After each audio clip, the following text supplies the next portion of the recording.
I want to start with a sincere congratulations. This thing turned out great. Oh, thanks. I think that the first thing people are going to ask after they watch it is, when are you directing again? So, so I'm going to say it. When are you directing again? Hopefully sooner than later. That's the goal. I mean, I loved every second of it. I had a blast. I loved it. I've been, this is a movie that I've said before, but it's a movie truly that I've been wanting to make since I was 10 years old. I've been making movies since I was like 9 with my dad's camera, and it never stopped. Even throughout my career as composing, I was always making movies on the side, mainly just for me, for fun, because I love it, and so I do hope to continue. I do hope to do something else. And, but, to be able to just kind of bring these characters to life, what better gift, and especially characters that I loved as a kid. I have a lot of my Werewolf by Night comics still from when I was a kid. So, I think a lot of people, when they hear that, they're like, wait, what is Werewolf by Night? But for me, it was just like, what do you mean, what is Werewolf by Night? How do you miss one of the best comic runs ever? So yeah, I love it. I think a lot of people are going to revisit or learn about it through this, but I loved that you put in cigarette burns in the movie, Yeah. And maybe that's going to appeal to like 5 of us, but Yes, I love it. Exactly. Yes. So was that always the intention of doing the cigarette burns? Can you sort of talk about why you wanted to do it?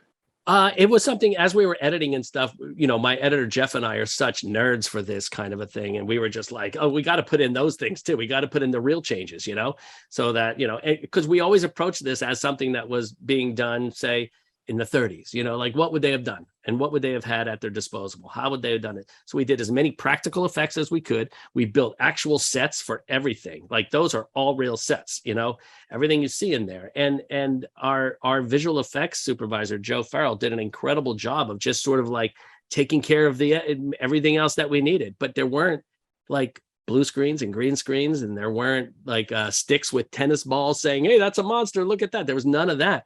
We had the monster on set, we had all of this stuff was there for reference.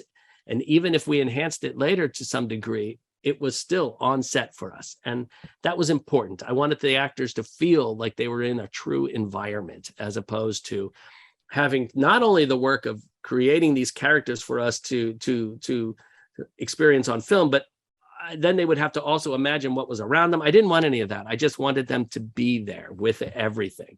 So all they had to do was just be the character. You got away with a lot more blood and guts than I expected. I was very surprised. And do you think that happened because you were shooting it in black and white? I think that helped us. It certainly didn't hurt us. I think that, doing something like this, we were able to push a little further into that direction that we might have if he had done it any other way. I think people will still be surprised when they see it, the people who are just like turning it on and see, but hey, that's part of the fun of it, right? I felt like, as long as it didn't become sadistic, that was our thing. Like, cause I'm very squeamish generally. I don't like slasher movies for that reason. So I didn't want it to ever get into that realm where it's just indiscriminate killing. Everything needed to have a reason and a why and a how and all of that. So I do think that being in black and white helped us with a lot of that, keeping it in that realm. On that note, I already got to stop. I'm just going to say congrats, and I know people are going to love it. Thank you so much. Thank you. I'm so glad. We'll talk more. For sure. Have a great day. All right. Talk to you soon.